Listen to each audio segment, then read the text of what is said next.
மகரம். மகர ராசிக்காரர்களுக்கு இப்போது 3, 4, 5 ஆகிய இடங்களில் சந்திரனுடைய அமைப்பு இருக்குது. இந்த வாரம் சந்திராஷ்டமம் எதுவும் இல்லை. மிக மிக முக்கியமாக ஒன்று பார்த்தீங்கன்னா 7ஆம் இடத்தில் இருக்கின்ற சுக்கிரன் இப்போது 8ஆம் இடத்திற்கு மாறுகிறார். 8ஆம் இடத்தில் அவர் சூரியன் கேது கூட சேருவார். பொதுவாகவே சுக்கிரன் 8ல் மறைஞ்சார்னாலே பெண்கள் சம்பந்தப்பட்ட தொழில் பண்ணுறவங்களுக்கு கொஞ்சம் செலவுகள்லாம் இருக்கும், கொஞ்சம் விரயங்கள்லாம் இருக்கும். அதை பற்றி மட்டும் கொஞ்சம் கவலைப்படணும்.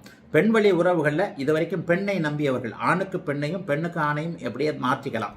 ஒரு பெண் சம்பந்தப்பட்ட ஒரு காஸ்டியூம்ஸ் இருக்குது அல்லது இந்த ஃபேன்சி ஐட்டம்னு சொல்கிறோம் இல்லையா, இந்த தொழில் பண்ணுறவங்களுக்கு இந்த வாரம் கொஞ்சம் செலவுகள் அதிகமாக இருக்கும். ஆனாலும் சந்திரன் இயக்கம் நன்றாக இருக்கிறது. அதைவிட முக்கியமாக தசம அங்காரகா என்று சொல்லப்படக்கூடிய செவ்வாய் 10ஆம் இடத்துல குருவின் பார்வையில் வர்றதுனால என்னதான் இருந்தாலும் வேலை தொழில் அமைப்புகளில் இது வரைக்கும் இருந்து வந்த சிக்கல்கள், ஸ்ட்ரெஸ் எல்லாம் விலகக்கூடிய அமைப்பு 10ஆம் இடத்து செவ்வாயால் வந்துடுது.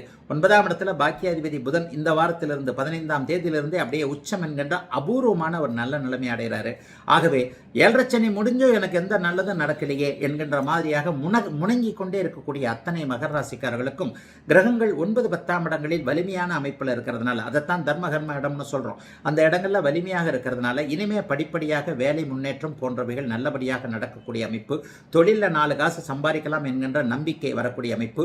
7.5 சனி முடிந்து விட்ட காரணத்தினால் 3ஆம் இடத்தில் இருக்கக்கூடிய சனி இனிமேல் செயல்படக்கூடிய தன்மையில் வலிமையாக இருக்கக்கூடிய அமைப்புன்னு படிப்படியாக முன்னேற்றங்கள் இருக்கக்கூடிய அமைப்பு இப்போது மகர ராசிக்காரர்களுக்கு ஆரம்பிக்குதுங்க. இந்த வாரத்தில் சந்திராஷ்டம அமைப்புகளும் கிடையாது. 3, 4, 5ல் இருக்கிறாரு. வாரத்தின் முதல் அமைப்பான திங்கட்கிழமையும் செவ்வாய்க்கிழமையும் முயற்சிகள் பலிக்கக்கூடிய அமைப்புகள் கண்டிப்பாக உண்டு. அதற்கப்புறம் புதன்கிழமையும் வியாழக்கிழமையும் 4ஆம் இடத்துல 2 நாட்கள் அவர் வலிமையாக இருப்பது வீடு வாகனம் சம்பந்தப்பட்ட விஷயங்கள், புதிய வாகனம் வாங்கிறது, வீட்டுக்கு செலவு, அது மாதிரியான விஷயங்கள்ல நல்லவைகள் நடக்கக்கூடிய அமைப்பு என சுமூகமான நல்ல வாரமாகவே அமைந்திருக்கிறது மகரத்தினர் எல்லோருக்கும் இந்த வாரம்.